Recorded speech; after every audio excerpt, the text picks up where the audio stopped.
Octave est lancé et nous allons pouvoir décrire le problème de façon numérique. Ce que nous souhaitons faire, c'est calculer une petite charge dQ. Alors, je vais l'écrire dQ, et je sais, via la théorie ou via le cours que vous suivez, que cette petite charge dQ doit être égale à la multiplication de la charge linéique, lambda, multipliée par un petit élément de longueur dl.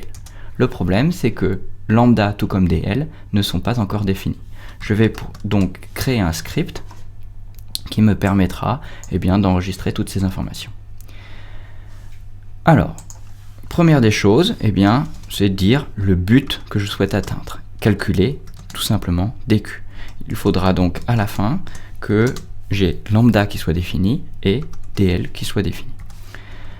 Nous pouvons voir que dans le problème, dans la définition du problème, lambda nous était donné. C'était égal à A que multiplie, alors ici, 1 plus 24 fois x sur L, le tout au carré. Voilà. Le fait d'avoir écrit ça me permet de me rendre compte qu'un certain nombre de nombres doivent être définis. A, x et L. Alors, A et L sont des données du problème. A est l'amplitude en coulombs par mètre de l'amplitude typique de la densité de charge. Donc je vais juste mettre un petit commentaire à côté pour me rappeler qu'il s'agit de coulombs par mètre. L est la longueur du bâton. Si je vais prendre par exemple 3 pour donc longueur en mètre, 1 mètre. Et puis x, il faut que je définisse x. Alors x c'est pas tout à fait un paramètre du problème, c'est une position sur le bâtonnet. Je vais commencer par me poser la question de ce que vaut la densité linéique de charge sur l'extrémité gauche du bâton. L'extrémité gauche du bâton se trouve en moins L sur 2. Donc une fois que j'ai fait ça, normalement, le calcul de lambda devrait être possible. J'appuie sur F5 pour exécuter le script. Je vois ici qu'il faut que j'enregistre le script et lui donner un nom. Je vais l'appeler charge linéique.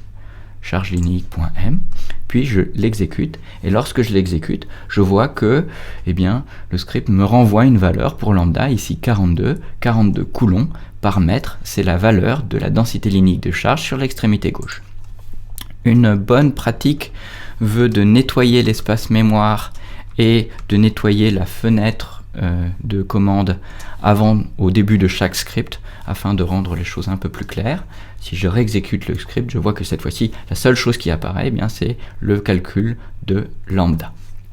Maintenant que lambda est calculé, je devrais pouvoir calculer dQ, une petite charge sur l'extrémité gauche. Mais je vois qu'il me faut définir dl. dl, c'est un petit morceau, une petite longueur du bâton. Je vais prendre le cas le plus simple que je puisse imaginer au début.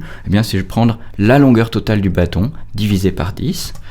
Et ce faisant, je devrais pouvoir obtenir à la fois la densité linéique de charge et la charge d'un petit morceau de bâton. Je trouve 42 pour la densité linéique de charge et 12,6 coulombs pour la petite charge sur l'extrémité gauche du bâton.